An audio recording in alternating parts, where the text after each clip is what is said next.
For today's barbecue smoker showdown, I'm pitting my Hunsaker Drum Smoker against my Mach 1 Pellet Grill.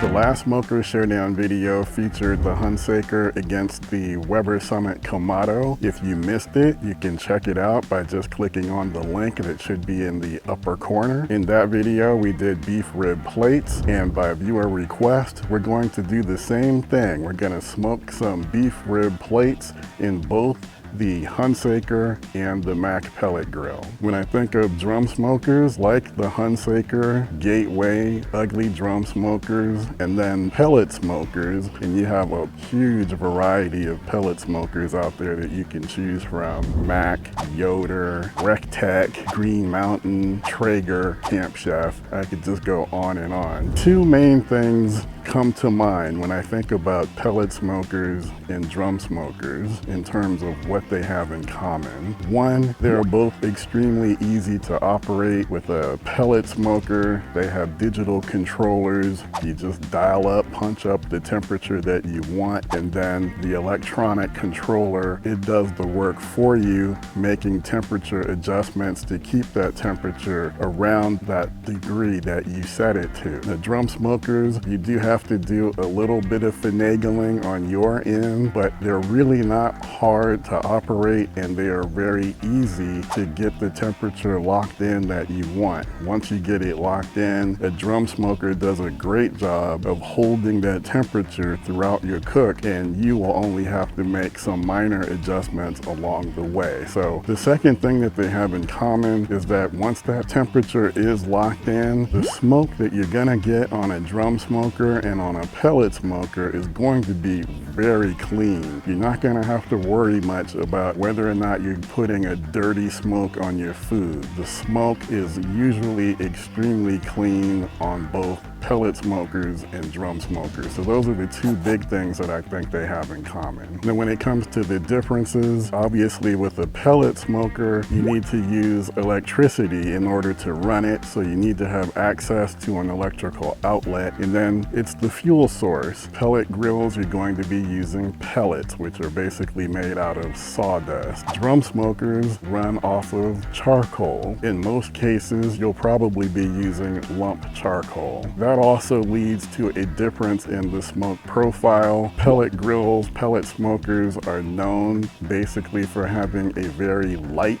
smoke flavor profile. So if you're really looking for a heavy smoke taste, usually a pellet smoker is not the way to go. Whereas with a charcoal based cooker like a drum smoker, you are going to get more of a smoke profile on your food with a drum smoker using charcoal, and then you can also add wood chips or wood chunks as well. We're gonna see how both smokers handle these beef plate ribs, so stick around. I'll show you how it all shakes out. For the cook, I have two beef rib plates that I got from my local butcher. If you can, guys, support your local butchers. We don't want to see that industry completely go away. And they already did a lot of the cleanup for me. There's really not much that I need to do. I'm just gonna score the backside of the ribs just with my knife, just kind of making like a hatch mark pattern.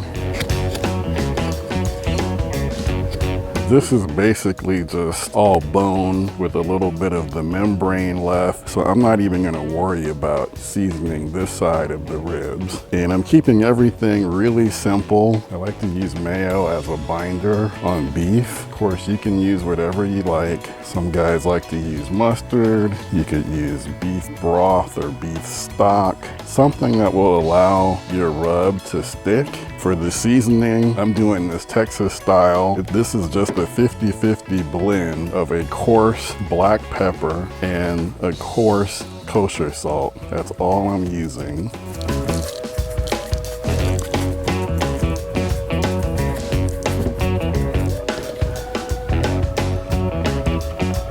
Both smokers are up to temperature, so we're gonna get the beef ribs on each. Here we have the Hunsaker. And I do have wireless meat thermometers inserted into both. Today I'm using my combustion. Here's the Mac.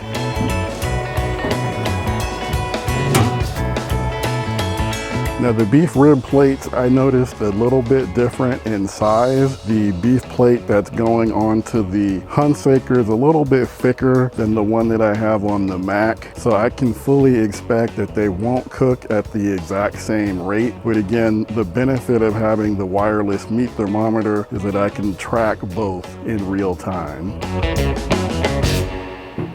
The meat has been on both smokers for about 15-20 minutes, and I just wanted to give you an example of what I was talking about. When that temperature is dialed in on both the pellet smoker and the Hunsaker, you can barely see any smoke at all. Now on the pellet smoker, there are little intervals where you will see more smoke when it's making its adjustments, adjusting the temperature electronically. More smoke becomes visible, but once it's settles in at that desired temperature, this is what it looks like. Over on the Hunsaker, can't see any smoke at all. Temperature locked in at 250, invisible smoke. So very clean smoke from both cookers. That's a big advantage to owning both.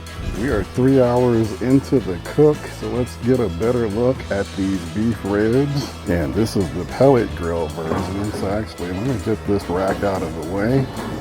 It's coming along really nice. We're getting a whole lot of pullback from the bones, so the progress is good. I'm gonna go ahead and spritz, and I keep it simple. I'm just using water.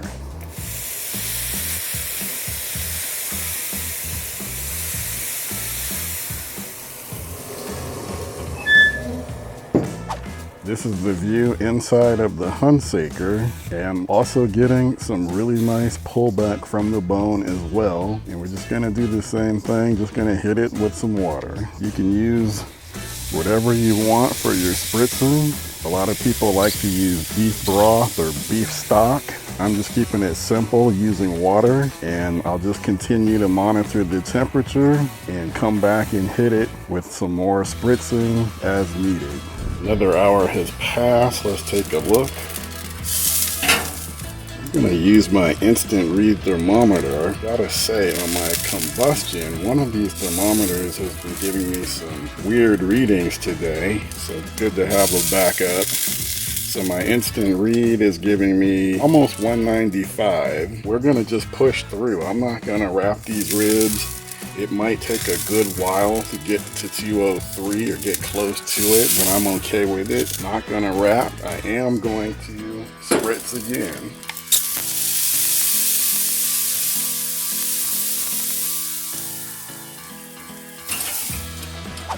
Now the Mac is giving me 204.4, 206.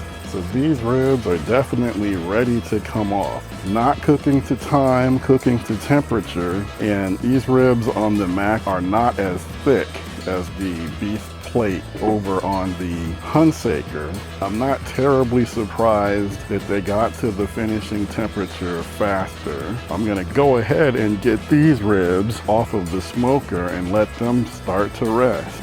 This is the 6-hour check-in on these ribs on the Hunsaker. And there it is, guys. That magic number that I've been looking for. We're at 203. We'll go ahead, get these off of the smoker and allow them to rest so that we can do a comparison then to see how the beef rib plate from the Hunsaker measures up against the beef rib plate off of the Mac pellet smoker.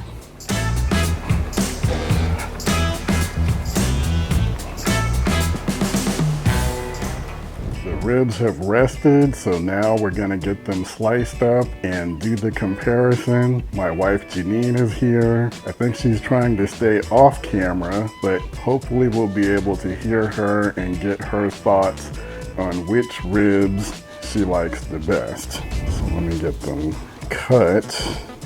Wow, they're so juicy. You can't see what I see on my side.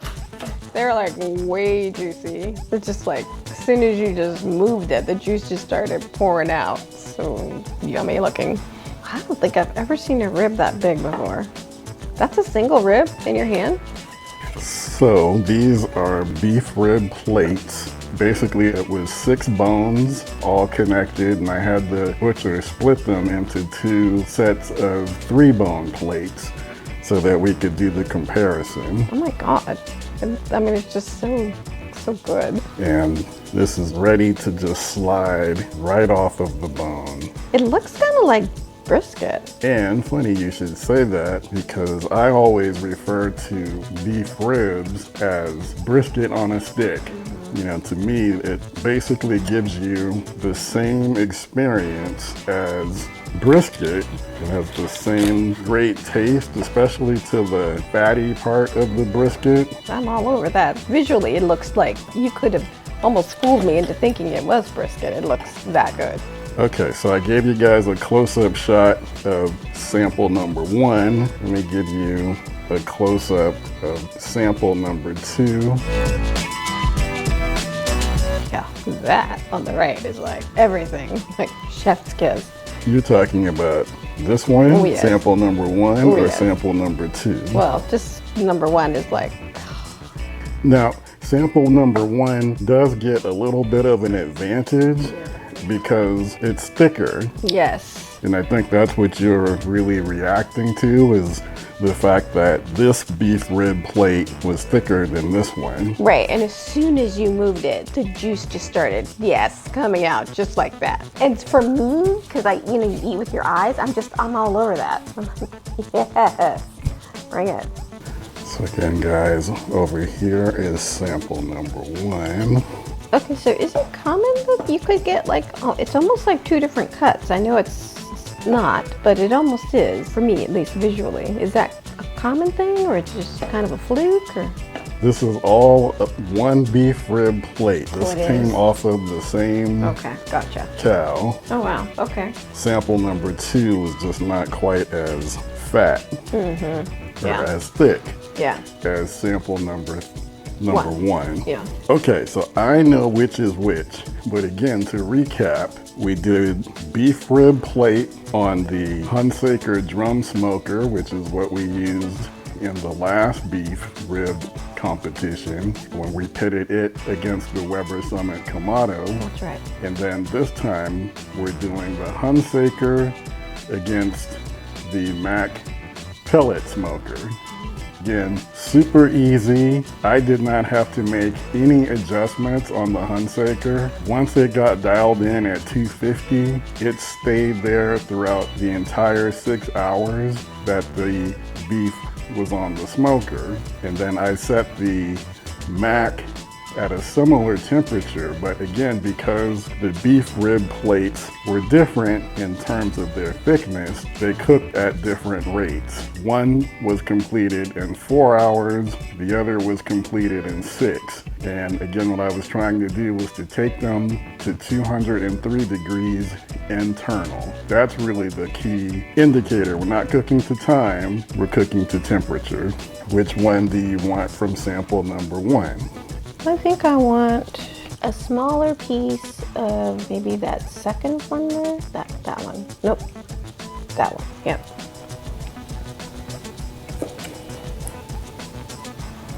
Okay, I'll try that. Okay, now I want the piece at the end. Yeah. Thank you. Because I feel like this, it reminds me more of that one, so I want to see how that tastes too. Wow, it's pretty flavorful. Okay. Seasoning is very simple. Didn't try to do anything fancy, just doing this Texas style. So it's just coarse black pepper and coarse kosher salt. I can taste the pepper. I'll take that one. Thank you so much. Okay, this is from sample number 2. Oh, funny. I didn't think it was gonna be as moist. Very moist. That's all good.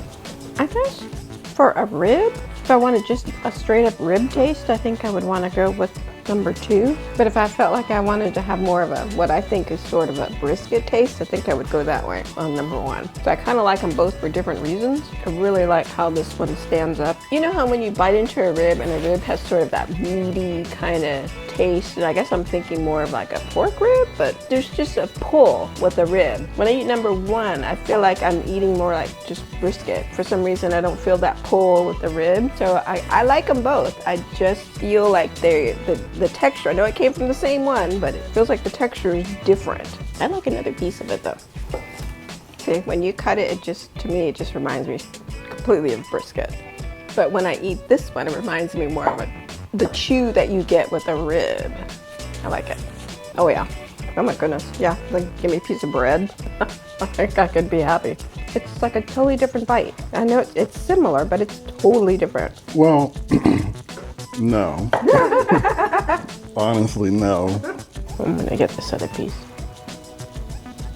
It's almost like candy. It's so soft. It's kind of like a brisket. Yet when I'm on this side, I feel like it's more of a chew, and I like it. But this I like. It feels like it just melts in your mouth. It's that soft, is what I'm trying to say. I guess it's that fatty, but it's delicious. I could eat that all day. See, I just wonder if the difference is just because this is thicker than this one. Yeah, maybe so. And I'm all for the thickness. I think the thickness works for me. So which one do you prefer? I prefer this one. You prefer number one? Absolutely. Hands down. So, okay, let's just kind of go through this. Yeah. When it comes to the appearance, do you have a preference? Absolutely. This one has captured my attention. Number one. Yeah, from the beginning. Number one, because it was so thick, it was so juicy. When you bite into it, it tastes, it's just like melts in your mouth like candy. It's delicious. It works for me on all levels, so I really prefer number one. You can hand me that small little piece too. Yeah, that's delicious. Thank you so much. Okay, so appearances, you like number one. I think I like number one as well. I like the taste too. Okay, so you prefer the taste on number one. I like the chew on number one. So when you say the chew, are you talking about the tenderness? Oh yes, absolutely. It's delicious. I could just like throw this on some bread or cornbread and just be happy. It's really good. Okay, so taste, appearance, and tenderness, it's a clean sweep. You prefer sample number one. Hands down, absolutely. Now for me, I prefer sample number one for the appearance and the tenderness. It's good. For me, the taste is a tie. Really? I don't have a preference in terms of the taste. They're so similar. I think if I cut this up and mix them together, I wouldn't be I able don't to tell think the you'd be able to tell the difference, you know, which one is from which. I agree. But let me ask one more question, which kind of also goes to taste, is the smoke flavor.